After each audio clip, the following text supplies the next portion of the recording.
Hi everyone, it's Dan here from Tender VLE, and in this video we are talking about feedback. Now we all dread it, don't we?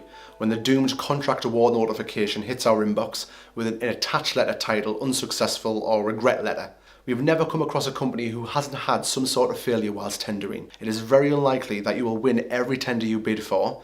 In fact, around 98% of well-established companies will tell you about a time they failed at tendering. Now this could be down to a whole range of things that contribute to the evaluation of a typical tender. Bidding for a job is not just about putting your fingers on a keyboard and writing some profound content or getting specialist support to do this for you. There are other key factors that could let you down, which you need to take control of and act upon, ready for the next tender. Buying organisations, especially in the public sector, are now obliged to provide a decent amount of tender feedback as part of their evaluations. This is to support the supplier organisations and better their chances for next time. At the end of the day, feedback is all well and good, but it needs to be understood and implemented correctly if there is to be any point in having it at all. What is the point in having the benefit of constructive criticism if you're not going to act upon it? We are always advising clients to use this to their advantage and encourage them to receive as much detailed feedback as possible.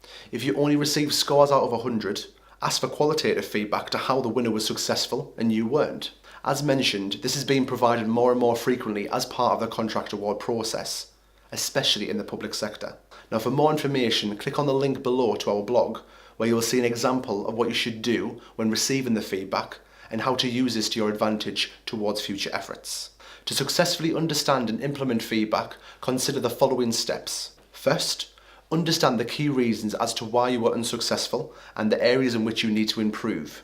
This will be translated clearly in numerical scores, using a ratio of quality and pricing, and in some added cases, interview/presentation.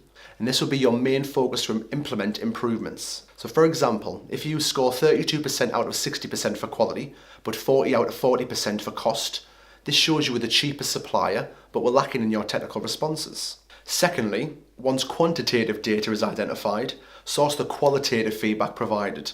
If none has been provided, ask for further detail. This should be broken down clearly on the contract award notification to enable stringent focus on where to improve. For example, out of the 60% maximum score for quality, a major section of this was a contract management question, which accounts for 30%. The score and feedback provided suggests your contract management arrangements lack innovation and fundamental traits compared to those of the winning supplier, including, for example, the lack of an efficient management information system. Thirdly, make sure an internal meeting is held with key members of your staff in order to collaborate and discuss improvements where necessary. Continuing with the previous example that we've used, you might in this case decide to assess all traits regarding contract management that was provided as feedback, such as the lack of an effective management information system. Ask yourselves, what are our competitors using? What was the winner using? Company-wide idea generation sessions helps massively to ensure a firmer approach and wider understanding of what's needed to work better. Finally, undergo regular sustainability reviews to ensure improvements are fully established across your organisation. For example, ask yourselves, do we have an effective management information system now? Have we implemented innovative approaches? How do we compare to our competitors? Can we write a better response to contract management now? Start developing on your boilerplate responses for the next tender. You can find out more information on boilerplates below. One of the biggest things you should not do is operate a blame culture within your organisation. Not only will this upset staff and ignite resentment, but will likely damage your efforts of improvements going forward. We are firm believers that when tendering, if you win together, you have to lose together also. One of the most important things about tendering is making sure your colleagues are proofreading and checking everything before submission. The more eyes, the better. We have provided a link below to our proofreading video for further information.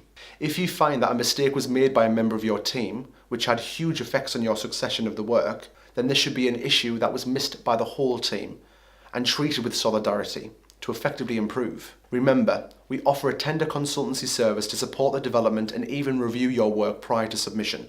Get in touch if you need any further support with managing those all-important opportunities. So thank you very much for watching, and we'll see you in the next video.